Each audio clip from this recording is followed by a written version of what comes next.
The sun of GalacticPrime was red and dim, hanging low above a ruined city that once touched the clouds. Tall silver towers now lay broken like old bones. The ground was covered with dark dust and the air smelled of metal and smoke.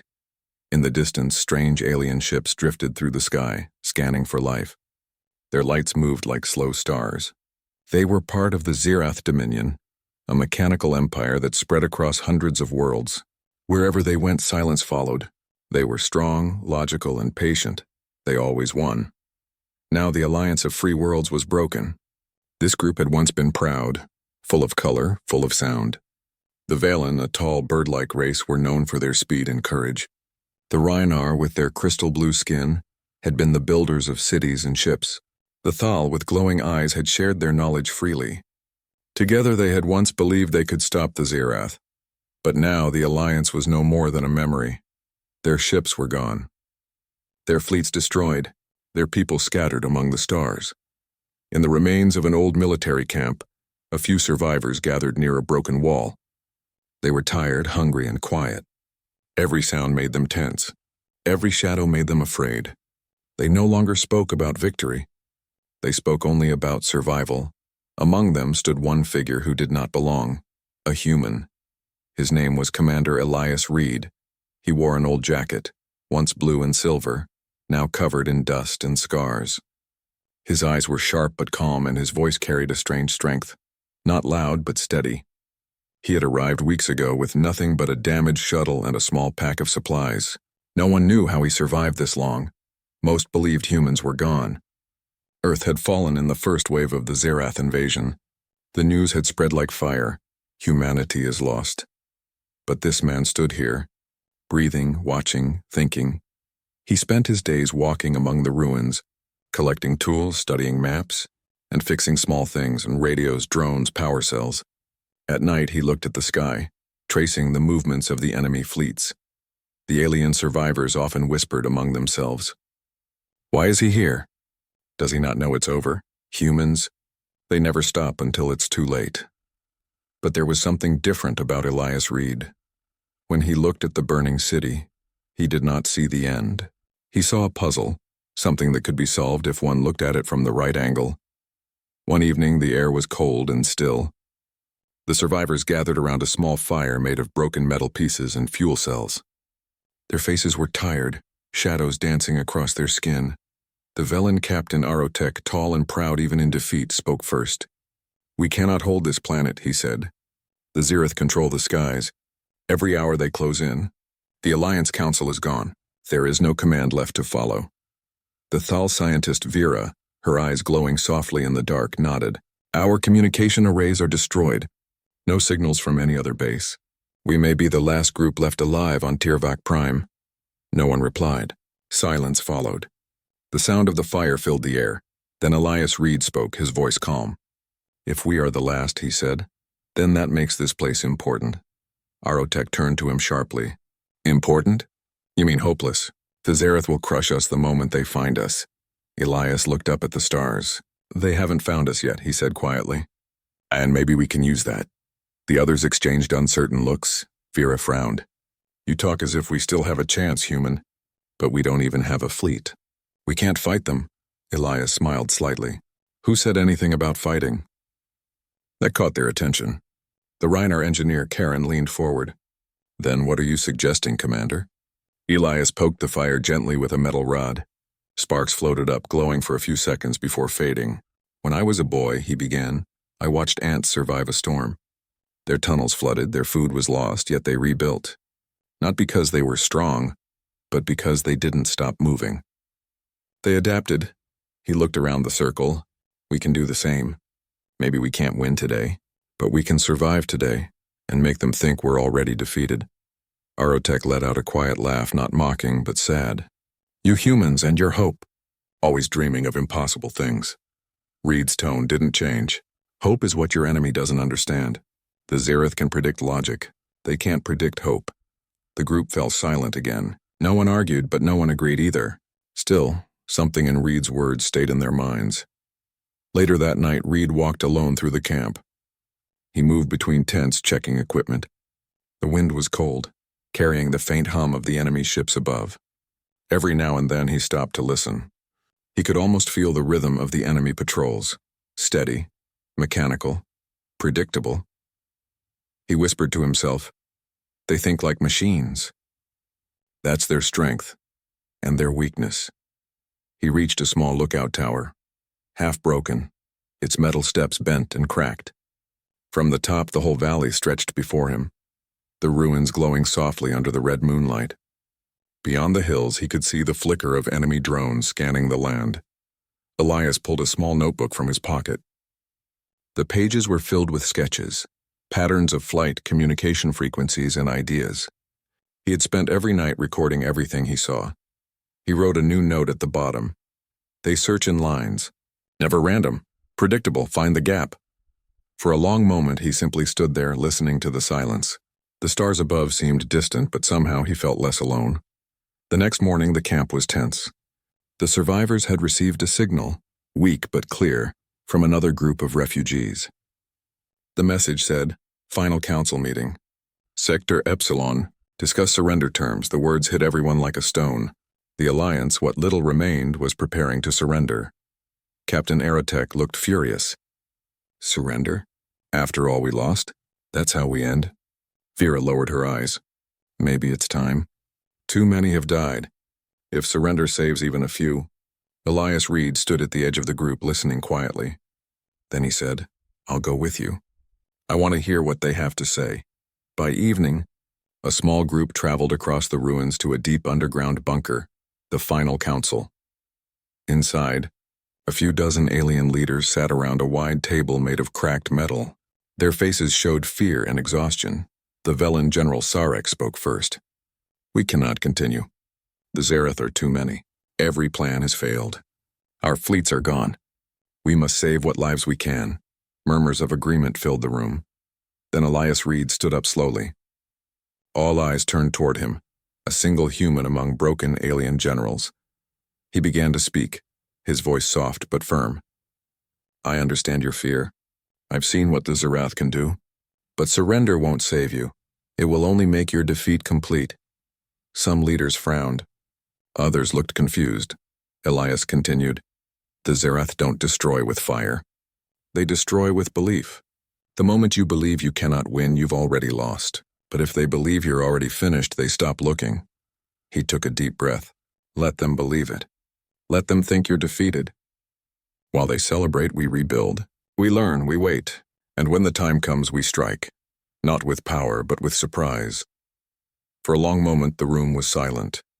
Then Aerotek stood from his seat. "You think one human can change this war?" Elias looked at him and said simply, "No. But one human standing beside you might remind you how." The words hung in the air like a spark. No one spoke again, but something had shifted. The hopelessness in the room began to fade in just a little. The idea was wild, almost impossible, yet it carried a strange warmth that none of them had felt in months. As the meeting ended, Elias looked around at the tired faces. He didn't smile, but his eyes were steady. Outside the bunker, the red sun of GalacticPrime rose again over the broken city. For the first time in a long while, it didn't look like the end of the world. It looked like the beginning of something new. And though no one said it aloud, every soldier, every leader, every survivor felt the same thought echo quietly in their hearts. They believed we were defeated, until a human stood beside us. The next morning on GalacticPrime began with silence. The red sun rose through a sky filled with ash, casting long shadows across the camp. The survivors moved slowly, repairing what little equipment they had. The night's meeting still echoed in their minds. The humans' words had stirred something inside them, something they had almost forgotten. Commander Elias Reed stood near the edge of the camp, holding a broken transmitter in his hands. He was trying to fix it, though it was half melted from heat. The wire sparked weakly, but he kept working. His hands were steady and patient. The Velen Captain Aerotek watched him from a distance. The tall, bird-like alien tilted his head, his sharp eyes full of doubt. "You truly believe your words from last night?" he finally asked, walking closer. Elias didn't look up. "Which ones?"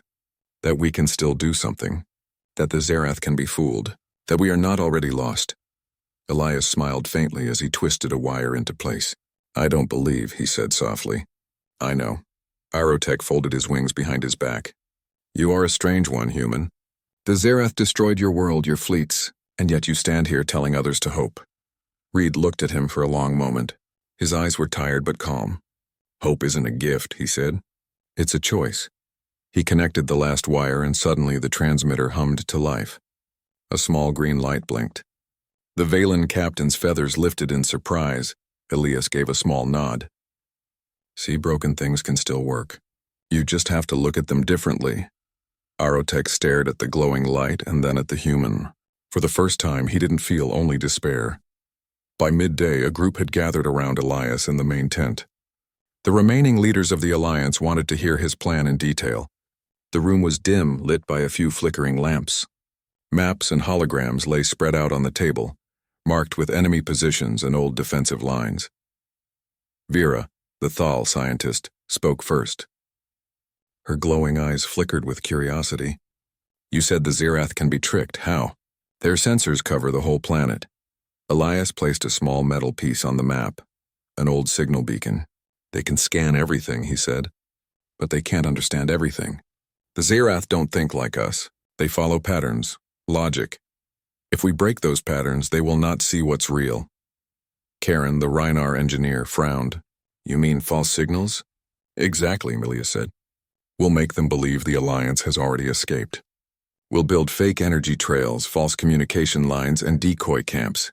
They'll think we left GalacticPrime long ago. The room went quiet. It sounded daring, maybe even foolish, but there was a strange sense of possibility in the air. Captain Aerotech crossed his arms.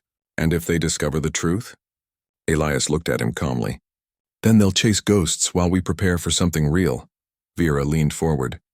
To do this, we'll need working transmitters and power cells. Ours are barely functional, Reed nodded. Then we fix them. Piece by piece. He looked at the tired faces around him and added, We don't need perfect machines. We just need to be smarter than theirs. The following days were filled with quiet activity. The survivors worked together under Reed's direction. The camp, once filled with silence, now buzzed with soft energy.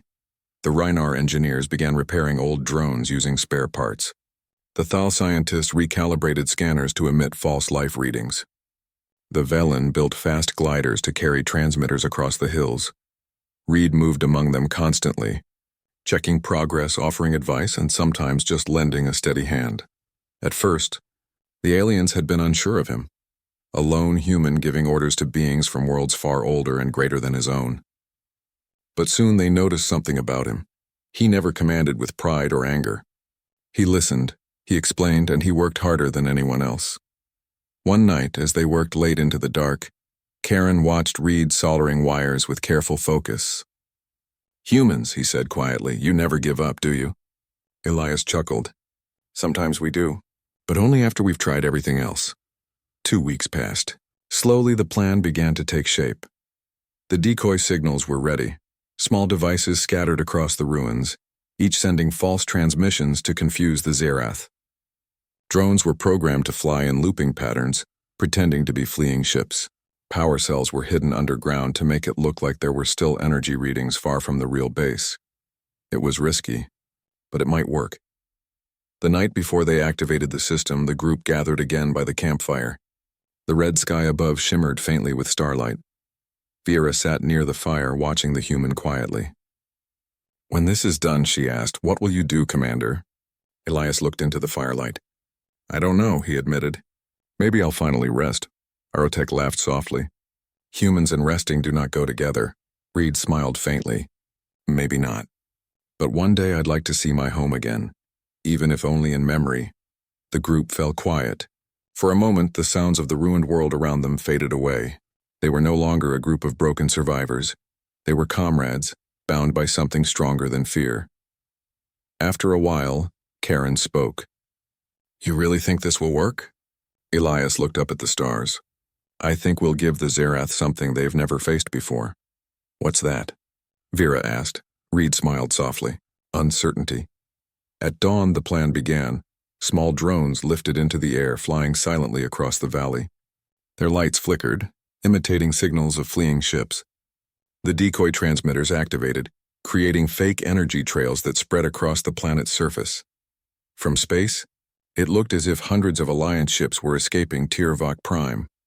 The Zerath fleets immediately responded. Their scanners lit up, chasing the signals. Within hours, most of their patrols left orbit, moving to intercept what they thought were fleeing survivors. Down on the surface, the real Alliance base stayed quiet. Vera watched the radar with wide eyes. They're moving. It's working. Elias leaned over the display. Good. Keep the decoys running. Don't give them time to think. Aerotech's feathers lifted proudly. They believe we are gone. Reed nodded slowly. Let's make them sure of it. By nightfall, the camp was still intact. No enemy drones approached. The Zerath had taken the bait completely. For the first time in months, the survivors could finally breathe without fear of being found. The camp celebrated quietly. Some shared old songs of their people, others simply sat in silence, enjoying the rare feeling of safety. Elias didn't join the celebration. He sat alone near the edge of the ridge, looking out at the stars. The red sun had set, and the horizon glowed faintly with blue light. He heard footsteps behind him. It was Arotech. The Velen captain sat down beside him, folding his wings. "You did it, human," he said. "You gave us hope again." Elias shook his head. "No, you gave it to yourselves. I only reminded you where it was hiding." Arotech looked at him curiously. "You speak as if hope is a weapon." Reed smiled. "It is. The most powerful one." They sat in silence for a while, watching the stars. The sky was peaceful, but both of them knew this peace would not last. The Zerath would soon realize they had been fooled. When that happened, they would return, stronger and angrier than before. But something had changed. The survivors were no longer broken. They had a purpose now, and that made them dangerous in a new way, not because of power, but because of belief. Later that night, Elias wrote in his small notebook again. The pages were filled with notes and sketches. He wrote slowly, his handwriting calm and neat. Day 42 on HFY, the decoys worked. The Zerath are chasing empty signals. The camp is safe for now. The others are learning fast. They are beginning to believe in each other again. That's more important than any plan. He paused for a moment, then added one more line. They call me the human who brought hope. I'm not sure I deserve that title. But if it helps them keep fighting, I'll wear it. He closed the notebook and looked at the stars one last time before sleeping. The air was cold, but he felt warm inside. Somewhere beyond the black horizon, the Zerath fleet searched for ghosts, chasing signals that did not exist. And here, on a small corner of a broken world, life still moved, fragile but bright. And though no one said it aloud, every heart in the camp carried the same quiet promise. We will not be forgotten. We will not be erased. They believed we were defeated until a human stood beside us. The red sun rose slowly over HFY, lighting the metal ruins with a soft orange glow. The camp was quiet, except for the gentle hum of the decoy transmitters still running. The Zerath fleets had not returned. Their sensors were chasing fake signals far away from the real base. For the first time in months, the survivors could breathe easily. Some repaired armor. Others cleaned equipment. The wind carried a faint sound of laughter, a sound this world had not heard in a long time. At the center of the camp stood Commander Elias Reed, the lone human who had given them a new reason to believe. His face was calm, but his eyes were sharp as always, scanning the skies and the horizon. He knew this peace was temporary. Still, for now, he allowed himself to smile. The first part of his plan had worked. Captain Arotech, the tall Velen warrior with silver feathers, approached him. "The decoys are still running," he said proudly. "Our signals are confusing the Zerath fleets completely." "You were right, human." Elias nodded, checking the map on his tablet. "They'll realize the truth soon," he said softly. "We need to be ready before that happens." Arotech tilted his head. "Ready for what?" Reed looked up at him. "For what comes next, rebuilding." The word sounded strange in the captain's ears. "Rebuilding?" he repeated. "Here? On this broken world?" "Yes," Elias said. "We can't run forever. Every army needs a foundation. Every hope needs a home." Arotech looked around at the destroyed buildings and sighed. "You humans are strange. When everything burns, you talk about building." Reed smiled faintly. "That's exactly when it matters most." By noon, Elias gathered everyone in the open area between the old towers. There were about 60 survivors, Valen soldiers, Rhynar engineers, Thal scientists, and a few other alien races. Each one looked tired but more alive than before. Elias stood on a piece of broken wall and began to speak. "Friends, the Zerath think we are gone. That gives us time to prepare for something greater. We may not have ships or fleets, but we have something more powerful. Our minds." He looked around the crowd. "The Zerath believe perfection wins wars. They build stronger weapons, faster ships, smarter machines. But they do not understand life. Life is never perfect. It is full of mistakes. And those mistakes teach us how to survive." The crowd listened quietly. Even those who had once doubted him now felt something awaken inside them. A spark. Vera, the Thal scientist, stepped forward. "So, Commander," she said, "what do we do with this time you've given us?" Elias smiled. "We make them believe we are stronger than we really are." He began explaining his next plan. They would build small hidden bases around the planet, each one equipped with signal repeaters, drone stations, and medical shelters. These outposts would make the Alliance look larger than it truly was. To the Zerath, it would seem that the defeated Alliance was suddenly active again, growing, spreading and organizing. It was not just survival anymore. It was strategy. Over the next few days, the camp turned into a workshop.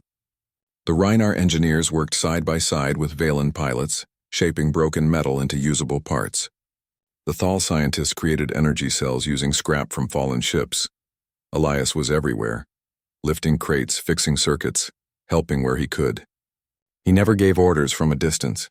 He worked among them, earning their respect. One afternoon, as he worked with Karen, the Rhynar engineer, a group of young soldiers came to him. They had seen his old Earth patch on his sleeve and were curious. A small Velen cadet asked shyly, "Commander, what was your world like?" "Earth?" Elias paused for a moment. The question brought back memories on oceans, green forests, blue skies. He smiled softly. "It was loud," he said, "full of music and life. We had mistakes and fights, but we always tried to move forward. Humans are small, but we dream big. Maybe that's what kept us alive." The young cadet nodded slowly. "I wish I could see it." Reed looked at the horizon. "Maybe one day in a way you will, through what we build here." The next few weeks passed quickly. The survivors spread out across the ruins, establishing hidden relay points. Elias divided them into small teams, each with a clear goal. One group handled communications, another energy systems, and another defense grids. Every morning began with a short briefing. Every evening ended with a moment of silence, not for mourning, but for remembering why they were still fighting. And each night, before sleeping, Elias would write in his small notebook, "Progress continues. The camp is stronger. They're learning faster than I hoped. The fire is back in their eyes." One evening, the group gathered again near the main tower. The air was cool, and the stars shone bright above the dusty sky. Arotech stood beside Elias, watching the others laugh and talk as they worked. "They believe again," he said quietly. "I see it in their faces." "You gave them that," Elias shook his head. "I reminded them of what they already had. They just forgot." Arotech looked at him curiously. "What about you, human? What keeps you going?" Reed smiled. "Same thing as everyone here, the hope that we're not done yet." The Valen captain nodded slowly. "You speak like someone who's seen the end and still refused to stop walking." Elias didn't answer. He just looked up at the sky, where faint streaks of light showed the distant movement of ships. "Maybe that's what it means to be human," he whispered. A few days later, the first new outpost was completed. It was small but efficient, powered by solar cells and hidden under the ruins of an old transport hub. When they activated it, a blue light appeared on the map. It was a small thing, but it meant everything. The camp cheered quietly. One beacon meant life, and more would follow. Vera approached Elias with a smile. "First outpost ready," she said proudly. "We've named it Haven 1. Elias nodded. "Good name. Because that's what it is. A place for hope to start again." But hope always attracts attention. 3 nights later, one of the watchers noticed movement in the distance. A Zerath scout drone scanning the area. Alarms buzzed softly. The camp fell silent. Everyone looked to Elias. He stayed calm. "Don't shoot. Let it pass. If we stay quiet, it will think this place is empty. The drone hovered for several minutes, its sensors glowing faintly, then flew away toward the horizon. The camp exhaled in relief. Arotech turned to Elias. You were not afraid? Reed smiled. Afraid, always. But fear is a good teacher. It tells you what matters most. After the danger passed, Elias gathered the main team. They'll come back soon, he said. We can't hide forever. It's time to take the next step. Vera looked confused. What step? Reed pointed to the map. Information. The Zirath control everything because they know everything. If we take away their knowledge, they become blind. He outlined a plan to intercept Zirath transmissions, to read their patterns, understand their movements, and stay one step ahead. The aliens listened closely. It was a bold idea, but Reed's calm confidence made it sound possible. By the end of the meeting, they all agreed. The next week was full of preparation. Small stealth drones were built, their bodies shaped from melted metal. They would fly close to Zirath relays, copying their signals without being noticed. Elias personally trained the pilots. His voice was patient and firm. Remember, you don't have to be perfect, he told them. You just have to be unpredictable. When the first drone mission succeeded, the camp celebrated quietly again. They now had access to the enemy's data streams. They could see the enemy's moves before they happened. For the first time, the Alliance was not just surviving, it was fighting back, intelligently and quietly. That night, as Reed sat by the fire, Karen joined him. The Reinar's crystal skin reflected the flames. You changed us, human, he said. Before you came, we were just waiting to die. Now we plan, we build, we hope. How do you do that? Elias looked into the fire. Because I've seen worse, he said softly. And I've seen what comes after. People standing together. That's all it takes, Karen nodded slowly. Maybe that's what makes humans special. Elias smiled. Not special. Just stubborn. They both laughed quietly. As the night grew quiet, Elias wrote one final note in his book for the day. The spark is alive. The Alliance is no longer afraid. We are not the defeated anymore. We are the beginning of something new. He closed the book and looked toward the stars. The red sun was gone, and the sky above was filled with endless light.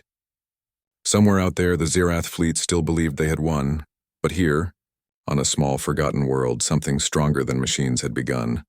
The spark of defiance. And soon, that spark would light the stars. The morning sun rose pale over GalacticPrime, casting long shadows over the ruined towers and broken streets. The camp was alive with movement. After weeks of preparation under Commander Elias Reed, the survivors no longer moved with fear. Every step they took carried purpose. Every glance at the sky carried awareness.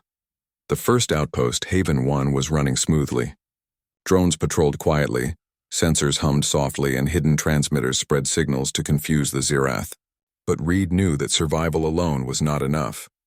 To win hope, the Alliance had to act.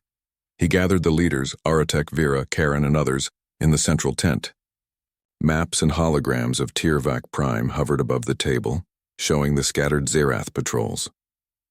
We have time, Reed began, pointing to the holograms. They believe we are gone.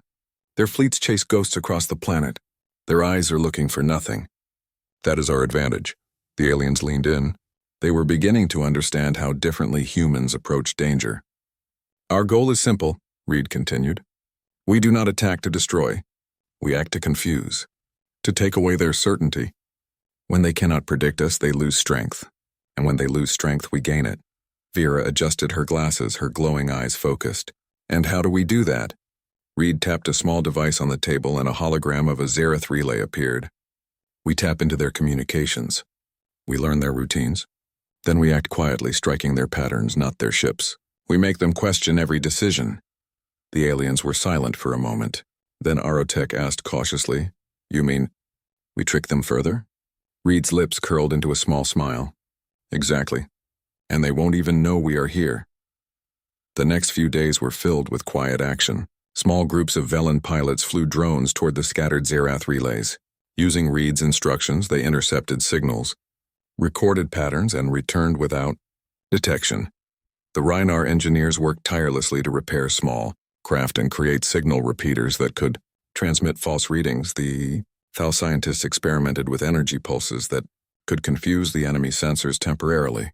Each small success gave the camp more hope. Even the youngest soldiers began to act with confidence. The fear that had weighed on their shoulders for months was lifting. They were learning that survival was not just about hiding, it was about thinking. One evening, Elias stood on the ridge overlooking the valley. The decoy drones flickered far below, moving in patterns that suggested activity where there was none. He could see the horizon glow faintly with energy readings from the Zerath fleet searching for the Alliance. Arotek joined him silently. "You have changed us," the Velen said. "I never believed hope could return so quickly." Reed shook his head. "You had it all along. I only reminded you." They watched the sky in silence. Above them, the stars were clear. Beyond them, the enemy fleets continued chasing the illusions they had created. 2 nights later, a small team prepared for a more daring task. Using the information gathered from the intercepted signals, they planned to disable a Zerath observation hub far from Tirvak Prime. Not to destroy it, but to interfere with its readings and make the enemy believe the Alliance was moving across the planet in new directions. Reed spoke to the team, his voice calm but firm. "Remember, this is not a battle. It is a lesson. They must see activity where none exists. We do not fight to harm. We act to make them think." The team nodded. They carried small devices and sensors, carefully avoiding enemy patrols. Hours passed as they moved through the night, silent and careful. When they returned, the hub had been altered. Its signals now painted false pictures for the enemy. The Alliance was everywhere at once. For the Zerath, this would seem impossible. Word of the small victories began to spread quietly among the survivors on Tirvak Prime. Each success renewed courage. The camp that had once felt broken and hopeless now buzzed with energy. Soldiers repaired weapons, pilots trained in drones, engineers experimented with new devices. The sense of possibility changed everything. The young Velen cadets laughed as they learned new strategies. The Rhinar engineers shared their work with pride. Even the Thal scientists smiled, seeing their calculations create results in real time. Reed walked among them, giving advice, encouragement, and sometimes just a quiet nod. They were learning to think differently, to see weakness in patterns, opportunity in chaos, and strength in unity. One evening, Vera approached Reed quietly. "Commander," she said, "they call you the human who brought hope. Do you think it will last?" Elias looked up at the stars. "Hope is like fire," he said. "If you protect it, feed it, it can grow even in the darkest places. But if you ignore it, it dies." Vera nodded slowly. "Then we must keep the fire alive." Reed smiled. "Exactly." By the 4th week, the Alliance's actions had begun to show results. The Zerath began to second-guess their patrols. Their patterns shifted unpredictably. Every time they thought they had found the Alliance, the readings would show empty lands. Every carefully calculated strike became uncertain. The survivors noticed a change in themselves too. They were no longer just hiding. They were thinking, planning, and acting like a true Alliance. The fear that had paralyzed them for months now fueled their creativity. "We are no longer the hunted," Reed said one morning, addressing the camp. "We are the planners, and the planners control the story." Late one night, as the survivors rested, Reed sat alone on a ridge, writing in his notebook. His notes detailed every success, every pattern, and every lesson learned. The Zerath are beginning to doubt. They do not understand life. Life adapts, life surprises. We are alive. We are learning. And that makes us dangerous in a way their logic cannot measure. He paused and looked at the horizon, where distant lights marked the enemy patrols. "They will return stronger, but so will we," he whispered. "And when they do, we will be ready." As the days passed, Reed's influence became clear. The survivors, once a broken alliance of frightened aliens, now worked with confidence and creativity. Pilots thought like humans, engineers designed like humans, and scientists observed like humans. Each of them realized that Elias Reed's true gift was not his plans. It was the courage he inspired. Even the youngest cadets began to take small initiatives on their own. They built clever traps for drones, adjusted signal repeaters, and experimented with sensor interference. Every small success reinforced the idea that they could act, and act well, even against the most powerful enemy. Then one night, An unexpected report came from the outpost Haven 2, newly completed in the hills beyond the main camp. A Zerath scout ship had wandered into a false reading zone and had been tricked entirely. Its readings now suggested dozens of Alliance forces where there were none. The team cheered quietly, celebrating the success without drawing attention. Reed stood silently, letting them have their moment. "They are learning," he said to Arotech. "And that is what counts. Each small step builds confidence. Each victory, no matter how small, is a spark." Arotech nodded. "And soon those sparks will become fire." Reed smiled faintly. Not fire to burn, but fire to guide. By the end of the 4th week, the Alliance was no longer the same. They had moved beyond survival. They had taken the first steps toward control. They were still outnumbered, still fragile, but their minds were alive. Their hope was tangible. Their courage, steady. Elias Reed looked out at the horizon, the lights of the enemy fleets flickering in the distance. He knew the Zerath would soon recognize that something was wrong, that their calculations were failing, that the Alliance had not vanished as they believed. But for now, the survivors slept, rebuilt, and learned. For the first time in many months, they felt alive. "We are no longer the defeated," Reed whispered quietly. "We are the beginning of something new." And somewhere far above the red lands of GalacticPrime, the first faint signs of hope began to echo across the stars. The first light of dawn stretched across GalacticPrime, painting the ruined city with shades of orange and pink. The air was quiet, almost too quiet, and for the first time in weeks the survivors felt a strange mix of anticipation and fear. Commander Elias Reed stood on the ridge overlooking the camp. Drones hovered silently nearby, patrols moved steadily, and hidden outposts blinked faintly with life. It had been weeks since the Zerath first chased false signals. In that time, the Alliance had transformed. They were no longer broken. They were organized, clever, and most importantly, hopeful. But Reed knew that hope alone was not enough. The Zerath would soon realize they had been deceived. When that happened, the Alliance would have to act, and act decisively. Arotech, the Velen captain, approached Reed quietly. His feathers ruffled in the soft morning wind. "They will return," Arotech said. "Bigger fleets, more machines. We can't hide forever." Reed nodded, his eyes scanning the horizon. "We won't hide. We will move, adapt, and surprise them. That is what hope allows us to do. See possibilities where they see none." Arotech considered this for a moment. "You truly believe we can change the story?" "I don't just believe," Reed said quietly. "I know. The Zerath think life is predictable. We will prove them wrong." By mid-morning, the leaders of the Alliance gathered in the central tent. Vera, Karen, and Arotech listened carefully as Reed laid out the final stage of the plan. "For weeks we have made them think the Alliance is gone. Their patrols chase ghosts and their patterns are broken. But now it is time for action, the kind that leaves no doubt." He pointed to the hologram of the planet. Small dots represented outposts, hidden bases, and decoy positions. "We will not fight them directly," Reed explained. "Instead, we will move unpredictably. Drones will create diversions. Sensors will make them see false activity everywhere. And while they are confused, our teams will gather information, disable key systems, and secure critical positions." The alien leaders exchanged looks. Even the oldest and most experienced soldiers were nervous. But there was no fear now, only determination. "We will win," Reed said firmly. "Not by sheer strength, but by using our minds, our unity, and our hope." The plan was bold. It required precision, patience, and trust. But the Alliance now believed in themselves, and in the human who had reminded them what that meant. By afternoon, the operation began. Drones lifted quietly into the sky, moving in complex patterns that seemed chaotic but were carefully designed. Sensors and hidden outposts transmitted false readings, suggesting activity across multiple locations at once. The Zerath fleets, seeing the signals, reacted immediately. Patrols scattered, energy readings shifted, and ships moved to investigate phantom positions. Every step they took played into the Alliance's hands. From the command tent, Reed observed the results. "They are moving exactly as predicted," he said softly. "Good, keep it steady." Arotech watched him closely. "You are calm in the middle of this chaos," Reed shrugged.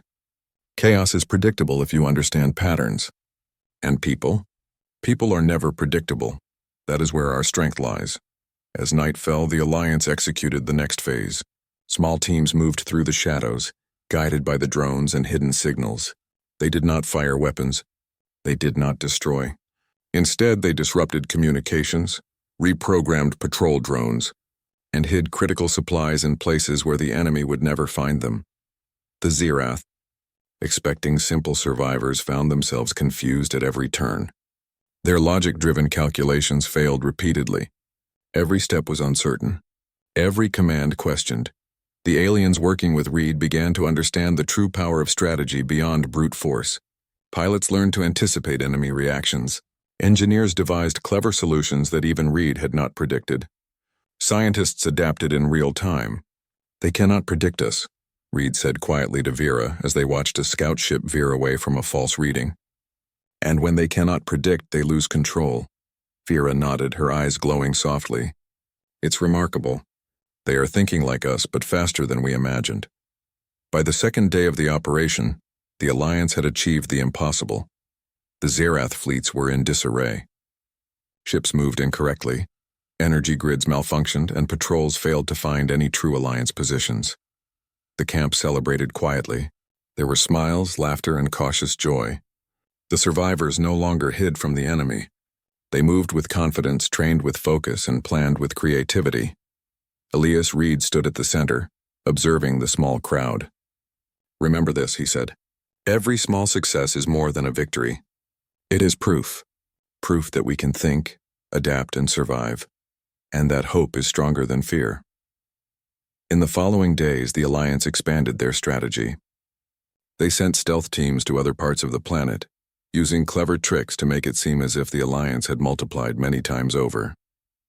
Each success added confidence and skill to the team. Even the youngest cadets took initiative, building simple devices that created more decoys and false readings. The aliens no longer waited for orders. They planned. They learned. They led. And through it all, Elias Reed moved among them, guiding, encouraging, and inspiring. He was not a commander in the traditional sense. He was a spark, a human spark, that reminded them what it meant to fight with hope. One evening, as the twin moons of SCIFI-Prime rose in the sky, Arotech approached Reed quietly. "You have done more than lead us," he said softly. "You have shown us that defeat is only what we believe it to be." Reed nodded. "Hope is never simple," he said. "It takes work, courage, and sometimes patience. But it is always worth it," Vera joined them. "Commander, with the patterns we now control, we can predict their next moves. We can even prepare for other systems beyond SCIFI-Prime." Reed smiled faintly. "That's the next step. This planet is only the beginning. The Alliance will rise again, stronger than ever." Weeks passed. The Zerath, confused and frustrated, had begun to withdraw from some regions, thinking the Alliance was stronger and better organized than expected. The illusion of power had become reality. The Alliance, inspired by the human beside them, was no longer reacting. They were acting. Each decision, each movement was deliberate. Reed watched the alien leaders train, laugh, and plan together. He realized something profound. Hope is contagious, and when it spreads, it can move mountains. One night, Reed stood on the ridge alone, looking at the horizon. The red glow of the sun had disappeared, replaced by the calm of space above. He thought of Earth, of his lost home, his lost people, and yet he did not feel sorrow. Instead, he felt a quiet pride. Humanity had not been destroyed. Not truly. Here, on this distant world, humans had reminded an alien alliance of courage, ingenuity, and the strength of hope. For the first time in a long time, he allowed himself to believe. The Alliance would not only survive, it would thrive. The next morning, the camp received a message from a distant sector, an unbroken settlement of allied species. They had heard of the strange human who had brought hope to SCIFI-Prime. They wanted to join, to fight in a new way, inspired by the human who refused to give up. Reed read the message aloud. "We have seen your courage. We will stand with you. Together, we will not be defeated." The camp erupted in quiet but jubilant cheers. For the first time, hope was no longer fragile. It was a movement growing stronger every day. Arotech turned to Reed. "You have done it. You have changed everything." Reed looked around at the smiling faces. "No, you have done it. I only reminded you what you already knew. Months later, Tirvak Prime was still scarred by war, but it was alive again. Outposts hummed with activity. Drones patrolled carefully, and hidden bases kept the Zerath uncertain. The Alliance was no longer the hunted. They were strategists, innovators, and survivors, a force of hope that the enemy could not calculate. And at the center of it all, Commander Elias Reed stood with the alien leaders, quietly proud. He had not come to conquer. He had come to remind them of their own strength, and that was far more powerful than any weapon. They believed we were defeated, Reed said softly, looking at the stars. But we proved them wrong, together. The alien leaders nodded, their eyes bright. They had learned a truth that would never leave them. Survival is not enough. Hope, courage, and unity are what make life unbeatable. And in that quiet corner of the universe, the spark of humanity had turned into a flame, a light that would guide the Alliance and inspire countless others across the stars.